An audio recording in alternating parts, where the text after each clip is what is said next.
দুই সহস্রাধিক মানুষের তাজা প্রাণ আর অন্তত হাজার দশেক মানুষের অঙ্গহানির এক রক্তক্ষয়ী যুদ্ধ থেকে মাত্র মাস তিনেক দূরে দাঁড়িয়ে আজকের কথাগুলো বলছি। শহরের রাস্তায় এখনো শহীদ ওয়াসিমদের রক্তের ছোপ ছোপ দাগ লেগে আছে। স্বাভাবিক জীবনে ফিরতে পারেনি এখনো শহীদের পরিবারগুলো। ইয়ামিনের মা হয়তো কাউকে পেলেই জানতে চাইছে আমার খোকার উপর কিসের এত রাগ ছিল ওদের।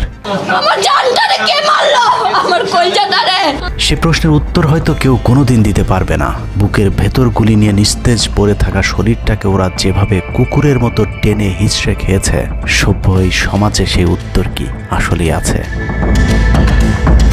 পুড়ে যাওয়া লাশগুলোর কথা মনে করে সারা জীবন হয়তো হৃদয়টা পুড়তে থাকবে হতভাগা সেই মায়েদের। শহীদ ওমরের মা এখনো মানুষ পেলেই হয়তো প্রশ্ন করছে, আমার ছেলের বুকে ওরা এতগুলো গুলি কেন করলো? মারার জন্য তো একটা গুলি যথেষ্ট।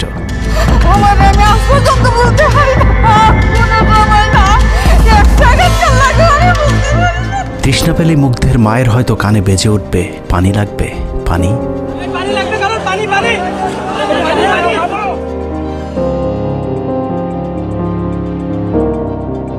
শুনেছি স্বাধীনতা অর্জনের চেয়ে রক্ষা করা অনেক কঠিন। স্বাধীনতার এই পতাকা সমুন্নত রাখতে যারা জীবন দিয়েছেন তাদের সে রক্ত যেন বৃথা না যায়। এ পতাকার জন্য যেন আর কাউকে জীবন দিতে না হয়। স্বাধীনতার এমন যুদ্ধ আর দেখতে চাই না। এ যুদ্ধের প্রতিপক্ষ অনেক হিংস্র, খুব নিষ্ঠুর। ওরা বুকে গুলি নিয়ে কাতরাতে থাকা মানুষকেও শান্তিতে মরতে দেয় না।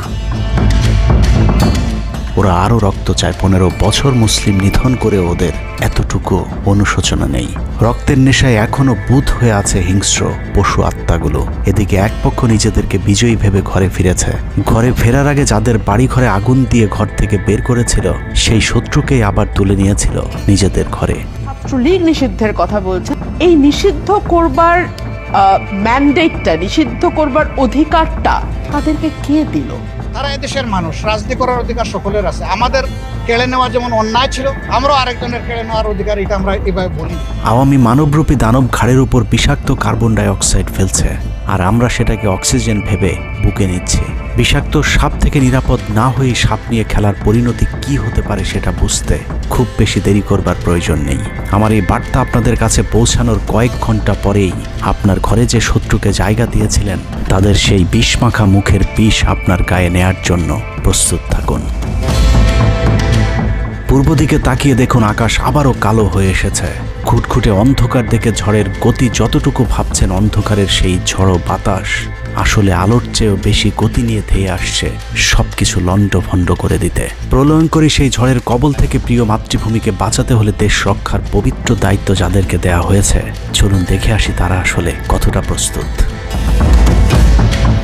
জুলাইয়ের মাঝামাঝি পর্যন্ত সেনাবাহিনী ছাত্র আন্দোলন নিয়ে তেমন মাথা ঘামায়নি। ছাত্রলীগ যেদিন ঢাকা বিশ্ববিদ্যালয়ের ছাত্রীদের উপর আক্রমণ করেছিল, মূলত সেদিন থেকে সেনাবাহিনীর অভ্যন্তরীণ বিভিন্ন গ্রুপগুলোতে আলোচনা সমালোচনা শুরু হয়। 17 তারিখ সকল ডিভিশনের জিওসিরা অফিসার এবং সৈনিকদেরকে কোনো ধরনের গুজবে কান না দেওয়ার পরামর্শ দেন। জিওসিদের পক্ষ থেকে সাফ জানিয়ে দেওয়া হয়, সরকার মিসক্রিয়েন্টদের বিরুদ্ধে যথাযথ ব্যবস্থা নিচ্ছে, এটা নিয়ে সেনাবাহিনীর মাথা ঘামানোর কিছু নেই। 11 ডিভিশনের মেজর জেনারেল খালেদ আল মামুন, 55 ডিভিশনের GOC major general Mahbubur Rashid এবং কুমিল্লা ডিভিশনের জিওসি জাহাঙ্গীর আলম ছিলেন সবচেয়ে বেশি আক্রমণাত্মক। ছাত্রদের পক্ষে কোনো পোস্ট কিংবা প্রোফাইল পিকচার লাল করার বিরুদ্ধে তাদের ছিল কঠোর বার্তা।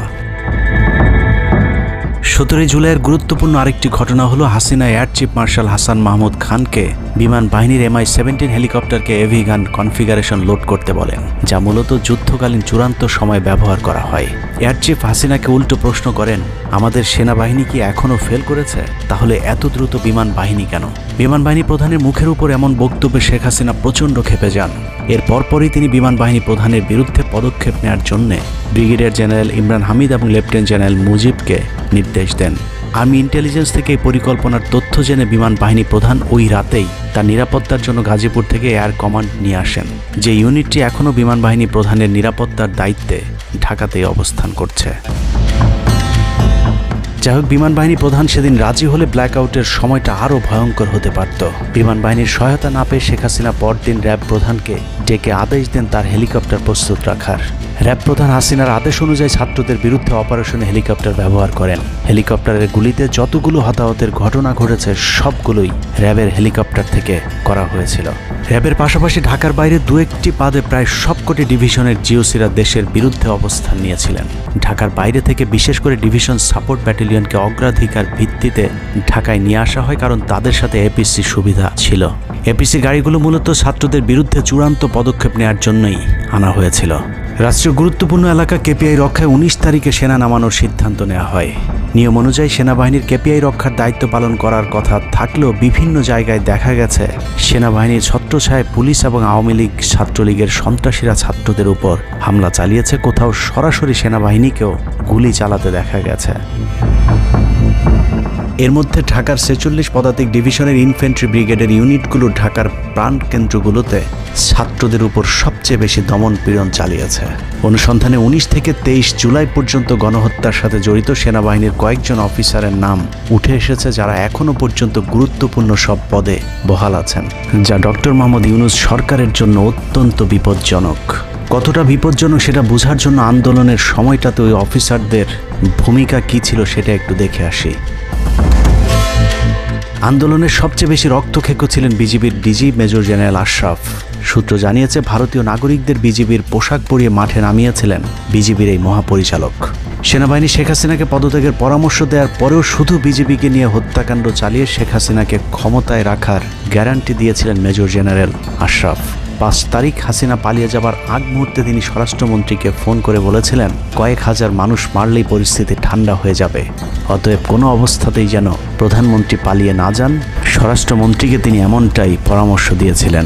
5 তারিখ সকাল থেকে দুপুর পর্যন্ত ঢাকা শহরে সবচেয়ে বেশি তৎপরতা ছিল বিজেপির। ওই দিন সকাল থেকেই ঢাকার প্রবেশ পথগুলোতে চেকপোস্ট বসিয়ে তল্লাশি চালিয়েছিল মেজর জেনারেল আশরাফের বিজিবি। বিজিবির একটি সূত্র জানিয়েছে বিজিবি মহাপরিচালক প্রতিদিন সিওদের কাছ থেকে হিসেব নিতেন কে কতজন ছাত্র হত্যা করেছে। বিজিবি মহাপরিচালকের নির্দেশনায় খুনের সেই প্রতিযোগিতায় সবচেয়ে ভালো পারফর্মার ছিল কর্নেল রিদওয়ান। সূত্রের মতে ছাত্র আন্দোলনে বিজিবি অন্তত 500 শিক্ষার্থীকে গুলি করে হত্যা করেছে। বিজিবি প্রধান এবং রিদওয়ানের মতো তার অনুগত অফিসারদের জেলে থাকার কথা, কিন্তু তারা এখনও গুরুত্বপূর্ণ সব দায়িত্ব পালন করে যাচ্ছে। আর মেজর জেনারেল আশরাফ এখন পর্যন্ত বিজিবি প্রধানের চেয়ারেই বসে আছেন। 46 ডিভিশনের brigade commander brigadier general Imran 24শে জুলাই রাতে তড়িঘড়ি করে বের হচ্ছিলেন। এ সময় পাশ থেকে আরেকজন অফিসার তাকে জিজ্ঞেস করেছিলেন কোথায় যাচ্ছেন। তিনি তখন বলেছিলেন শিকারে যাচ্ছি। শিকার শেষে পরদিন নিজেদের মধ্যে কতজনকে গুলি করে মেরেছেন তা নিয়ে হাসাহাসি করেছিলেন brigade commander brigadier general Imran. Brigadier Imran 5 তারিখ যারা কুয়ের পরিকল্পনা করেছিলেন তাদের মধ্যে অন্যতম। যদিও সেনা প্রধানের দূরদর্শিতায় তা সম্ভব হয়নি, কিন্তু অদৃশ্য কারণে তার বিরুদ্ধে এখনো পর্যন্ত কোনো ব্যবস্থা নেওয়া হয়নি। কুমিল্লার জিওসি মেজর জেনারেল জাহাঙ্গীর আলমের পাঠানো কুমিল্লার 15 বিট সাপোর্ট ব্যাটালিয়নকে বাড্ডায় ছাত্রদের দমনে নামানো হয়েছিল। আপনাদের মনে থাকবার কথা, 4 তারিখ দুপুরে কুমিল্লার একটি ভিডিও সোশ্যাল মিডিয়াতে ছড়িয়ে পড়েছিল, যেখানে দেখা গিয়েছে সেনাবাহিনীর একটি এপিসি থেকে পুলিশের দিকে লক্ষ্য করে ফায়ার করা হচ্ছে।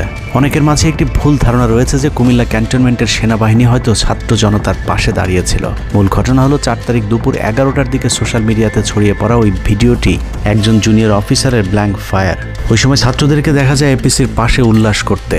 ঘটনার পরপর কুমিল্লার কুখ্যাত সন্ত্রাসী এমপি বাহার শেখ হাসিনার মিলিটারি সেক্রেটারিকে বিষয়টি ফোন করে জানালে উক্ত এপিসি ইউনিটটিকে ক্যান্টনমেন্টে ব্যাক করান জিওসি জাহাঙ্গীর আলম। ওই ঘটনাটিকে তিনি পরবর্তীতে নিজের ক্রেডিট হিসাবে মানুষের সামনে তুলে ধরে নিজেকে আওয়ামী বিরোধী হিসেবে চালিয়ে দেওয়ার চেষ্টা করেছেন, যার ফলশ্রুতিতে তিনি ডিজিএফআই প্রধানের মতো গুরুত্বপূর্ণ একটি পদ বাগিয়ে নেন। অথচ 4 তারিখ ওই ঘটনা বাদে কুমিল্লায় সবখানে সেনাবাহিনীর পাহারায় ছাত্র জনতাকে হত্যা করেছে আওয়ামী সন্ত্রাসীরা। যে সেনা প্রধানও নাকি তাকে তার চেয়ার থেকে সরাতে পারছেন না। কদমবুচি জেনারেল খ্যাত মেজর জেনারেল মাহবুবুর রশিদ যশোর ডিভিশনের জিওসি সামরিক নিয়ম ভেঙে গোপালগঞ্জের সবার সামনে হাসিনার পা ছুঁয়ে সালাম করেছিলেন major general Mahbubur Rashid. 5 August এবং 7 আগস্ট সেনাবাহিনীর গাড়ি পোড়ানোর পরেও সেনাবাহিনীকে কোনো অ্যাকশনে যেতে দেয়নি সেনাবাহিনীর এই আওয়ামী কর্মকর্তা।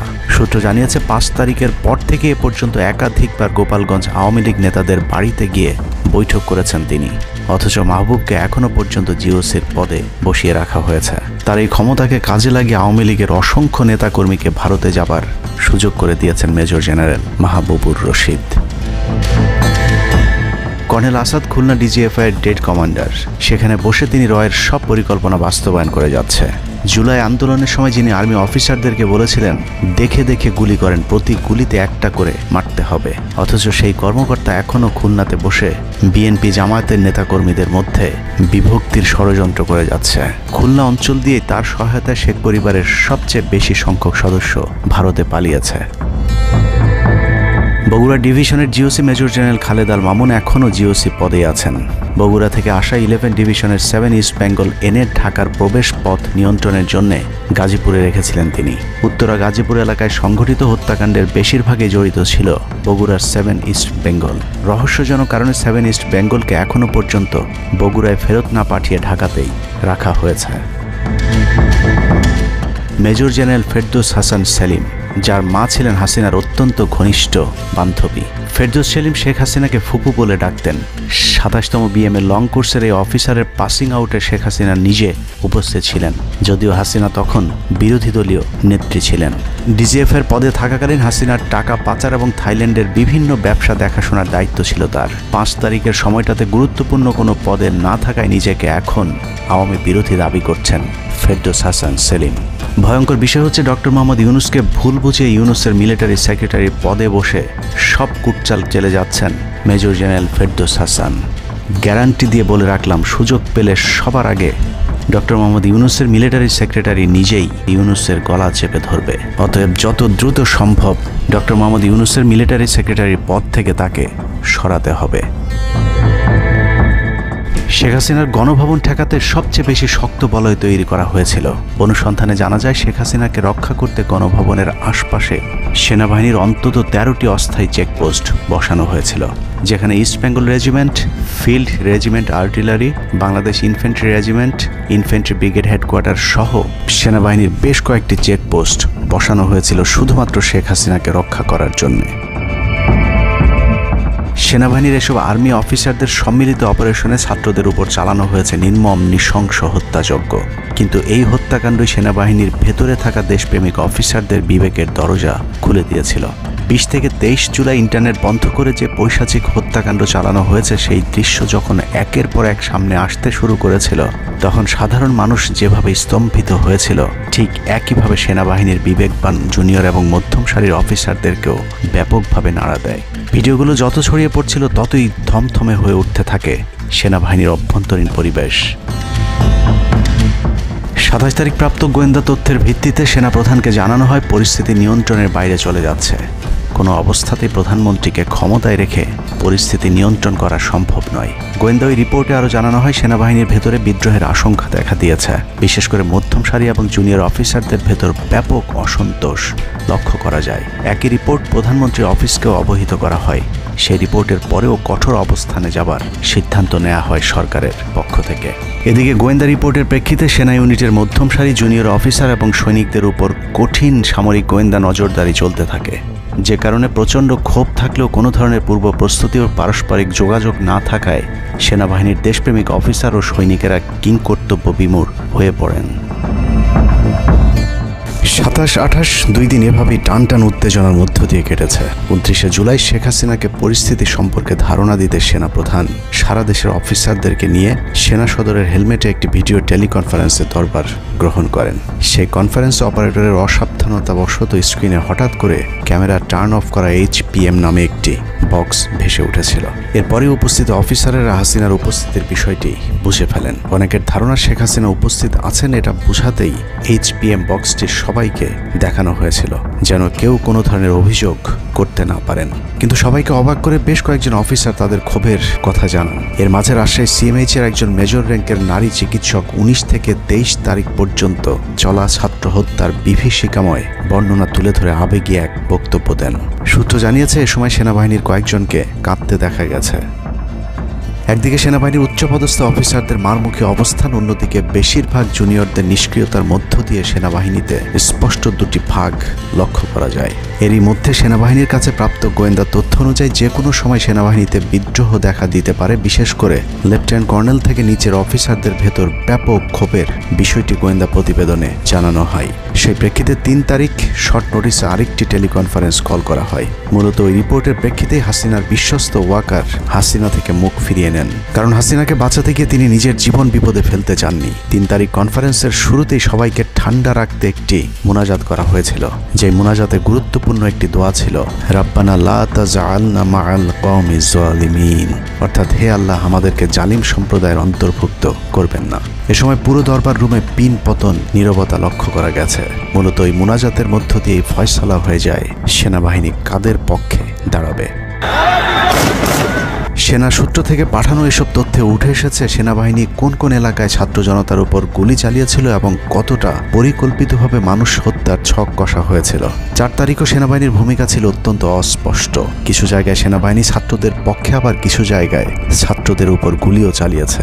4 আগস্ট সবার প্রথম 24 ডিভিশন চট্টগ্রামের GOC lieutenant general Mainur Rahman তার বাহিনীকে ছাত্রদের পাশে দাঁড়ানোর নির্দেশ দেন। 5 তারিখ সকাল পর্যন্ত আর্মির ভূমিকা ছিল অত্যন্ত সন্দেহজনক। সকাল 10টা পর্যন্ত আর্মি কড়াকড়িভাবেই দায়িত্ব নিয়েছিলেন। বিশেষ করে গণভবনের আশপাশে 12টা পর্যন্ত ছাত্রদেরকে ভয় দেখাতে কয়েক রাউন্ড লাইভ অ্যামুনেশন ফায়ার করা হয়। 4 তারিখ 3 বাহিনী প্রধান, পুলিশ প্রধান এবং ডিজিডিজিএফআইয়ের সারা রাত নির্ঘুম কেটেছে। 3 থেকে 5 তারিখ পর্যন্ত গুরুত্বপূর্ণ কিছু ঘটনা ঘটেছে, সেটা তুলে ধরবার আগে শেখ হাসিনার পালিয়ে যাওয়ার বর্ণনা দিয়ে আসা যাক। 5 তারিখ সকাল ঠিক 9টায় প্রধানমন্ত্রীর অফিসে গিয়ে শেখ হাসিনাকে পদত্যাগ করতে বলেন সেনাপ্রধান। শেখ হাসিনার কথা শোনার সাথে সাথে সেনাপ্রধানকে দৌড়ে মারতে আসেন। এ সময় 3 বাহিনী প্রধানকে অকথ্য ভাষায় গালাগাল করেন শেখ হাসিনা। জেনারেল ওয়াকারকে হাসিনা বলেন, তুই পুলিশকে দেখে শিখতে পারিস নাই। এ সময় বিমান বাহিনী প্রধান সজীব ওয়াজেদ জয়কে ফোন করে তার মাকে বোঝানোর জন্য অনুরোধ করেন। সজীব ওয়াজেদ জয় এটি জানার পর উল্টো আর্মি চিফকে 2 তুকারি করে হুমকি দিতে থাকেন, তোর কোন বাবা তোকে চিফ বানাইছে, তোর বউ ছেলে মেয়ে কে কোথায় আছে সব কিছু দেখে নেওয়া হবে। রাগান্বিত হয়ে এরপরে সজীব ওয়াজেদ জয় লাইভে গিয়ে আবল তাবল বকতে থাকেন। ঠিক আছে, শেখ হাসিনার পর আপনাদের কি হবে সেটা আমারও চিন্তার বিষয় না, আমার পরিবারের আর চিন্তার বিষয় না, আপনারা বুঝবেন। এরই মধ্যে 9:30 বেজে যায়। শেখ হাসিনাকে কোনোভাবে রাজি করাতে না পেরে সেনাপ্রধান হাসিনাকে 2টি বিকল্প দেন, পদত্যাগ অথবা গ্রেফতার। ওদিকে মিরপুরে বসানো সেনাবাহিনীর চেকপোস্টগুলো খুলে দেওয়া হলে বিনা বাধায় গণজোয়ার ঢুকে পড়তে থাকে।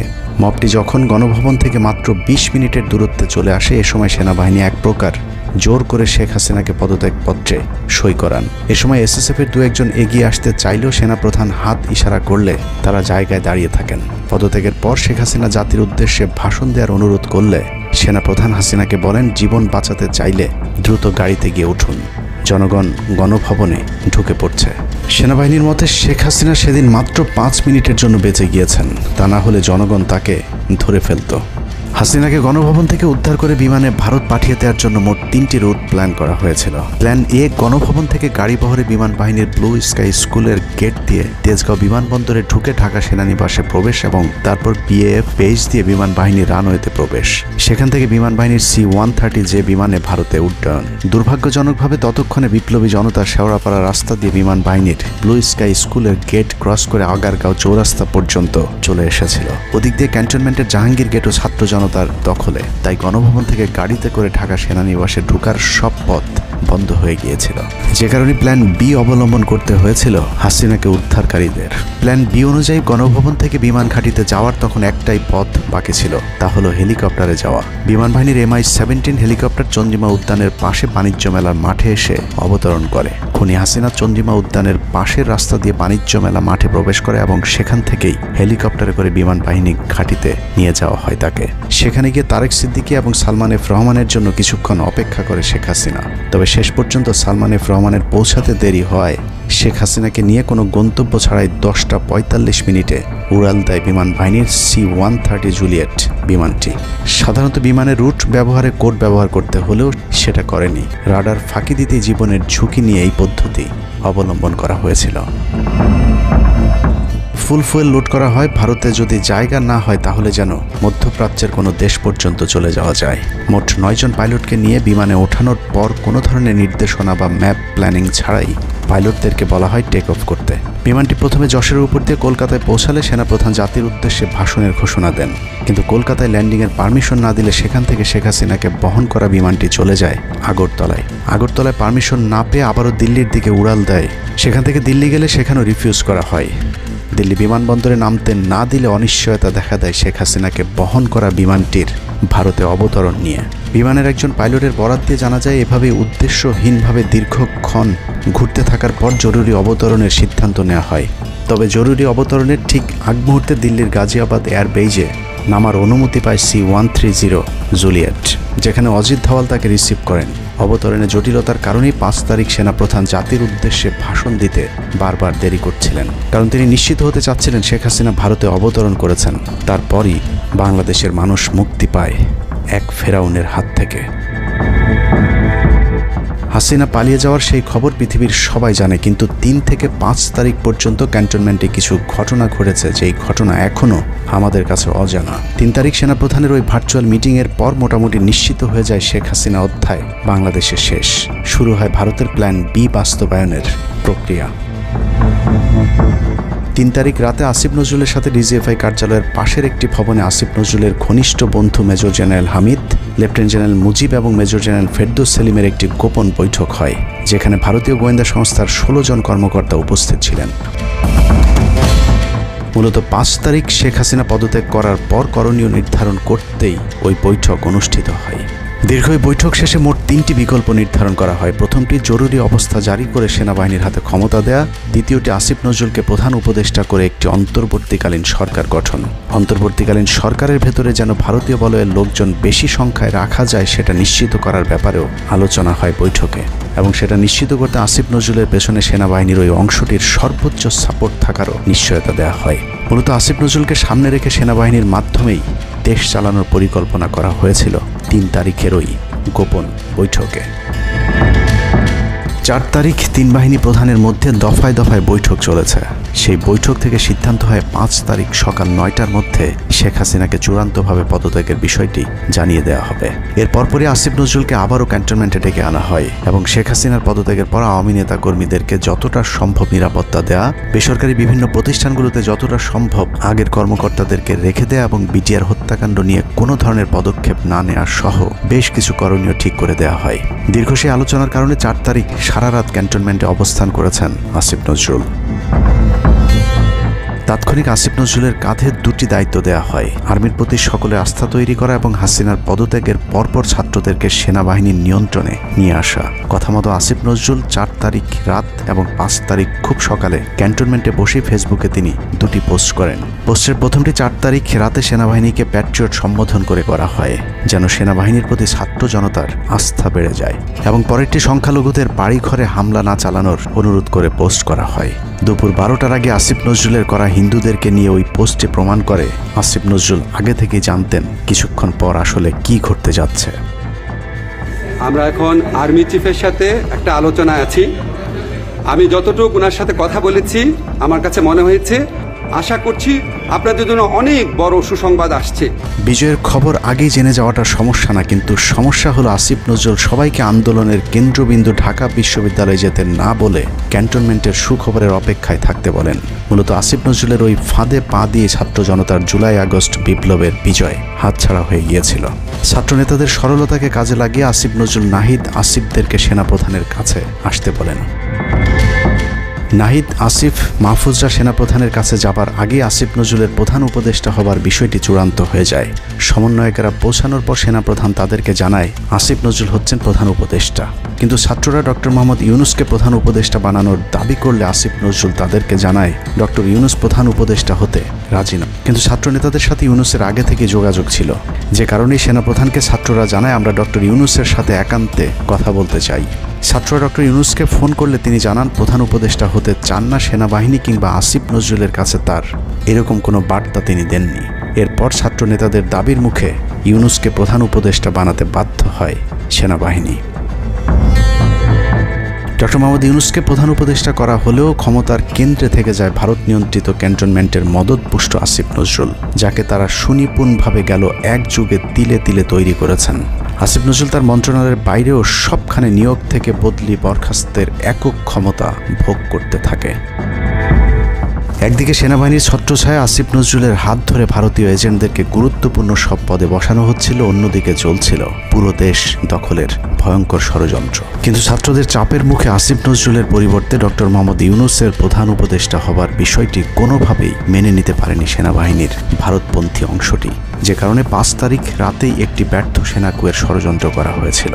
5 তারিখের পরপরই ইউনূসের একের পর এক ভারতীয় আগ্রাসন বিরোধী বক্তব্যে আতঙ্কিত হয়ে ওঠে ভারতীয় বলয়, যে কারণে 8 তারিখ শপথ নেয়ার আগেই ডক্টর মোহাম্মদ ইউনূসকে হত্যা করে সেনা কুয়ের আরেকটি চেষ্টা চালায় সেনাবাহিনীর ওই অংশটি।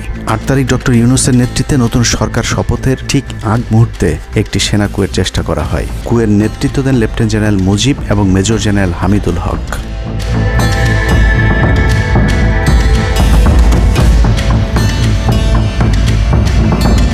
কিন্তু পশ্চিমা একটি গোয়েন্দা সংস্থা বিষয়টি দ্রুত সেনাপ্রধানকে জানালে জেনারেল ওয়াকার তাদের পরিকল্পনা ভণ্ডুল করে দেয়। সেনাপ্রধান তাৎক্ষণিকভাবে লেফটেন্যান্ট জেনারেল শামীমকে পিএসও এএফটি থেকে সিজিএস হিসেবে নিয়োগ দেন এবং মুজিবকে কিউএমজি থেকে আটডগে বদলি করেন, যদিও 8 তারিখ রাত থেকেই মুজিব পলাতক রয়েছেন।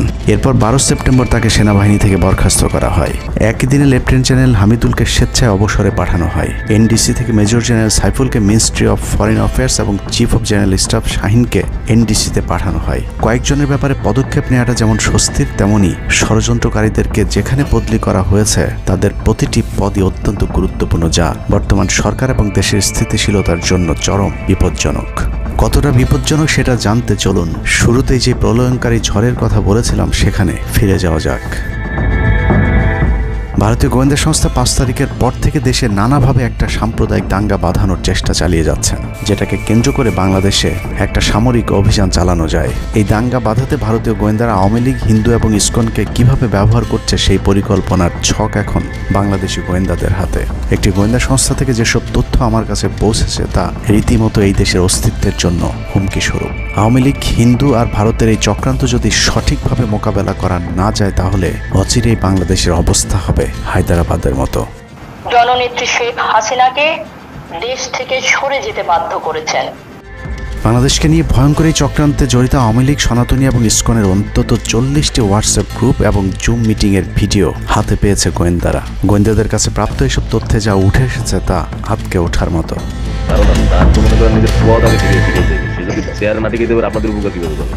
সেনাপ্রধান জামাত হলে এতদিন আওয়ামী লীগ বাইকে ফেলা দিত, ঠিক আছে? এটা তো আমাদেরও আওয়ামী লীগেরও একটা গেম হতে পারে, বলা যায় জামাত শিবিরের উপরে সব চাপা দিতে পারে, এটাও হতে পারে। এসব গ্রুপগুলোতে রীতিমতো বাংলাদেশের বিরুদ্ধে যুদ্ধের প্রস্তুতি চলছে। গ্রুপে তাদের সাথে সাবেক আওয়ামী লীগ সরকারের শীর্ষস্থানীয় নেতা থেকে বর্তমান সেনাবাহিনীতে চাকরিরত জেনারেল পর্যন্ত মাঝে মধ্যেই নাকি যোগ দিচ্ছেন। নানক ভাই থেকে শুরু করে আমাদের সুজিত দা, তারপর আরো অনেক টপ লেভেলের যারা মন্ত্রী, মিনিস্টার, প্রতিমন্ত্রী, তারপরে ইভেন কামাল ভাই। তো এখন বিষয়টা হচ্ছে যে ইভেন রাষ্ট্রপতির যে একেবারেই মানে কি বলে তার যে একেবারে মানে রাইট হ্যান্ড সচিব, উনিও আমাদের সাথে 2 দিন জয়েন করছেন। তো এখন ওনারা আসলে ভালো হইতো, যারা যারা আসেন আসলে ভালো হইতো। অনেক আমাদের এখানে প্রায় 12 থেকে 13 জন আপনার এমপি এসে কথা বলেছেন, যেটা আপনারা জানেন না, ঠিক আছে? বাংলাদেশে একেবারে টপ লেভেল সামরিক বাহিনীর 4 থেকে 5 জন জেনারেল লেভেলের লোকজন ওনারা এসে এখানে বসে থেকে আমাদের লাইভ শুনে গেছেন। আমাদের প্রধানমন্ত্রী উনি নিচে এসে বসে থেকে গেছেন। গ্রুপের সবচেয়ে ভয়ঙ্কর তথ্য পাওয়া গেছে ভুয়া মুক্তিযোদ্ধা জেডআই খান পান্নার মেসেজ থেকে। আওয়ামী এই আইনজীবী শহীদ সাইফুল ইসলাম আলিফের হত্যাকাণ্ড নিয়ে চাঞ্চল্যকর তথ্য দিয়েছে জেডআই খান পান্না।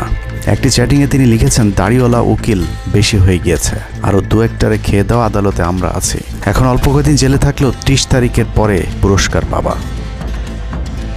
আরেকটি মেসেজে তিনি লিখেছেন, সুযোগ হাতছাড়া হয়েছে তোমাদের কারণে, কালকে সব হয়ে যেত। পরিকল্পনা ছিল কুপিয়ে মারার পর হিন্দুদের বাড়িতে হামলা হলে ভারত থেকে ট্রুপ চলে আসবে। ওরা যেহেতু হামলা করেনি, তোমাদেরই উচিত ছিল নিজেরা নিজেদের বাড়িঘরে আগুন দেওয়া। পেছনের ঘটনা বাদ দিয়ে 30 তারিখের পরিকল্পনায় মনোযোগী হও সবাই। শহীদ আলিফ হত্যাকাণ্ড নিয়ে আরেকজন লিখেছেন, কালকে আদালতে একটা লাশ পড়বে।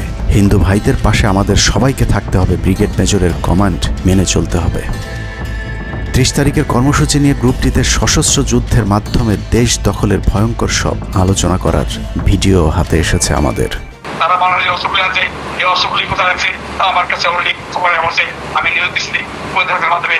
তারা বলেছে 5000-এর বেশি তারা অস্ত্র আনছে, M60 রাইফেল, সাইবার রাইফেল আছে, 47 রাইফেল আছে, তাদের কাছে অত্যাধুনিক হটগান আছে। আলোচকদের একজন বলছিলেন, সাবেক এবং বর্তমান পুলিশের সমন্বয়ে 1700 অস্ত্রধারী গ্যারিলা প্রস্তুত করা হয়েছে 30 নভেম্বরের জন্য।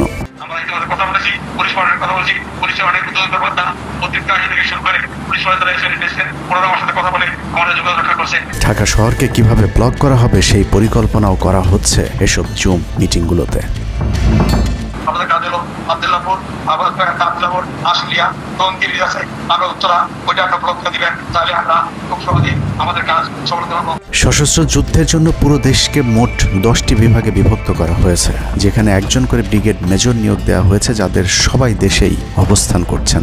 এর মধ্যে গ্রুপে প্রাপ্ত জেডাই খান পান্নার নম্বরটিতে মেসেজ পাঠানো হলে মুহূর্তেই সাড়া দেন তিনি। কল করতেই গড় গড় করে সবকিছু স্বীকার করেন। জেডাই খান পান্না, জি আমি তাই। 30 তারিখ 50 থেকে 80 ভাগ পুলিশ, আনসার, এমনকি সচিবালয়ের আমলারাও তাদের পক্ষে মাঠে নামবে বলে স্বীকার করেন গেরিলা আক্রমণের পরিকল্পনাকারী জেডাই খান পান্না।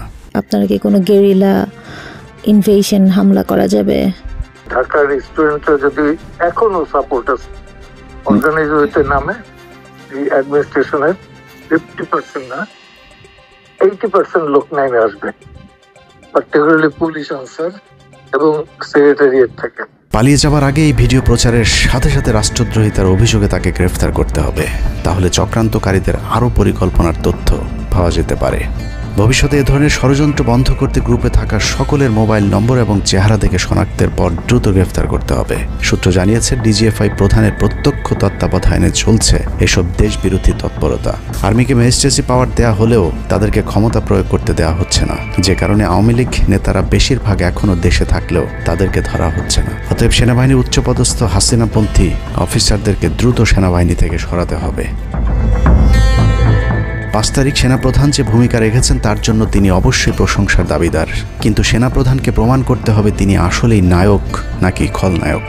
5 তারিখের পরেও সেনাবাহিনীর গুরুত্বপূর্ণ পদগুলোতে রদবদল না করা এবং গুম খুনের সাথে জড়িত অফিসারদের বিরুদ্ধে কোনো ব্যবস্থা না নেওয়া সহ বিডিআর হত্যাকাণ্ডের বিষয়ে দৃশ্যমান কোনো পদক্ষেপ না নেওয়া খুবই সন্দেহজনক। সূত্র জানিয়েছে, সেনাপ্রধানের স্ত্রীর সাথে প্রতিনিয়ত শেখ হাসিনার যোগাযোগ রয়েছে। অতএব সেনাপ্রধানকে দ্রুত তার অবস্থান পরিষ্কার করে সেনাবাহিনীর গুরুত্বপূর্ণ পদগুলোতে নতুন করে নিয়োগ দিতে হবে।